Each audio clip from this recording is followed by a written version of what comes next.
Universal love might sound abstract at first, like loving everyone in the world. But for Mozi, it isn't a soft or romantic idea. It's a practical and rational moral principle. Reject double standards. Mozi believed that conflicts, wars and hatred come from partial love, only caring about your own group while ignoring others. So when he talks about love, he means fairness. I don't want to be harmed, so I shouldn't harm others. It's simple ethical logic. Put yourself in someone else's position. Unlike Confucius, who thinks love should expand gradually from family to strangers, Mozi argues that we should treat everyone equally from the start. No ranks, no favoritism. Only by removing bias can we reduce conflict and injustice.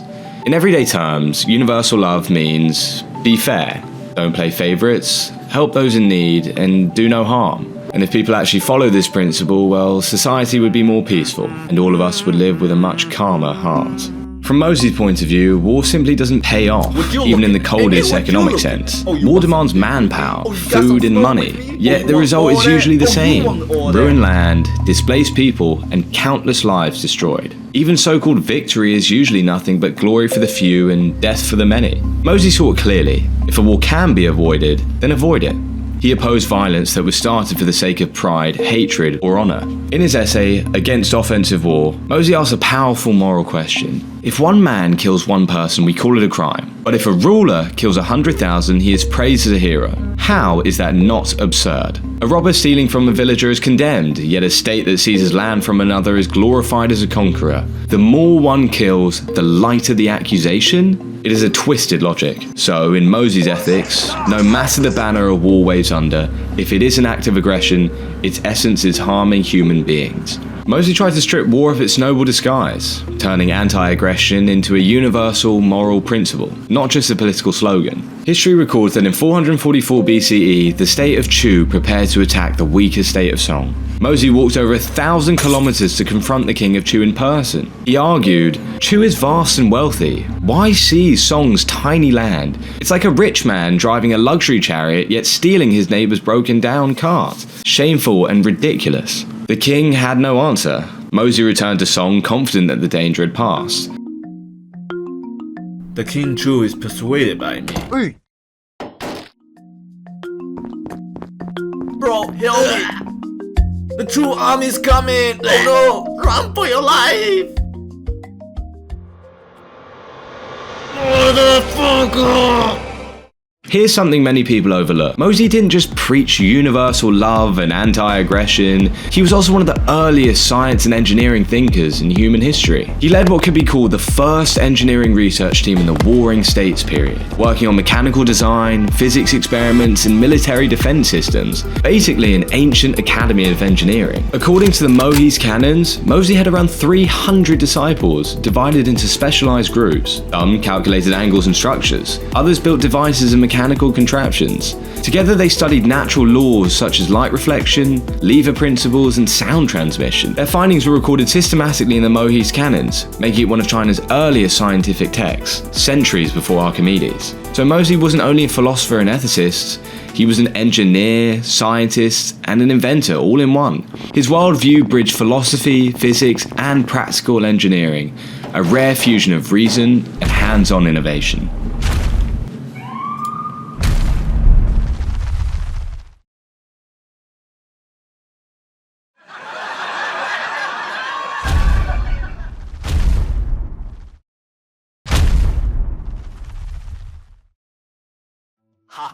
To Mozi, one of society's deepest problems was the monopoly of power by the aristocracy. People ruled not because they were capable, but because they were born into the right families, unqualified, yet making decisions that shaped the fate of the state. In response, Mozi introduced a political principle that defied the entire social hierarchy of his time, elevating the worthy. This wasn't a slogan, it was a systematic rule for choosing leaders. A strong nation should rely not on bloodline or status, but on ability and virtue. There is no shame in humble origins. If you are capable and moral, you should be entrusted with responsibility. Conversely, even the son of a noble must make the way for those more competent. For the Warring States era, this idea was nothing short of revolutionary. It attacked the foundations of hereditary privilege and argued that merit should replace lineage. Mozi's thought pushed society toward a fairer ideal, rejecting nepotism, privilege, and empty entitlement. He believed the country should run on justice and competence. Whoever solves the problem should hold the power. Mozi's teachings on frugal living, simple funerals, and restraint in entertainment all revolve around one core idea: oppose waste and oppose vanity. He observed how the aristocrats of his time lived extravagantly while alive and demanded lavish burials when dead, eating the finest food, wearing the most luxurious clothes, forcing ordinary people to pay the price for their display of honor. So, Mozi promoted frugal use of resources, spend only where it truly improves people's lives. His call for simple funerals wasn't anti-tradition, but anti-extravagance. Funerals should be modest and efficient without draining labor and wealth for empty rituals. As for restraining entertainment, Mozi wasn't against music or joy itself. He just criticized how nobles turned entertainment into a tool of indulgence and privilege, neglecting work and burdens of the people. In essence, Mozi was just deeply practical. Life isn't about showing off, it's about making things work. Less waste, more action. That is the foundation of good governance and of being a decent human being. In Mozi's philosophy, heaven is not a cold, indifferent force of nature. It has will and judgment, a moral order that favors righteousness and rejects wrongdoing. Heaven wants people to help one another, to persuade each other toward good, not to fall into conflict and hatred.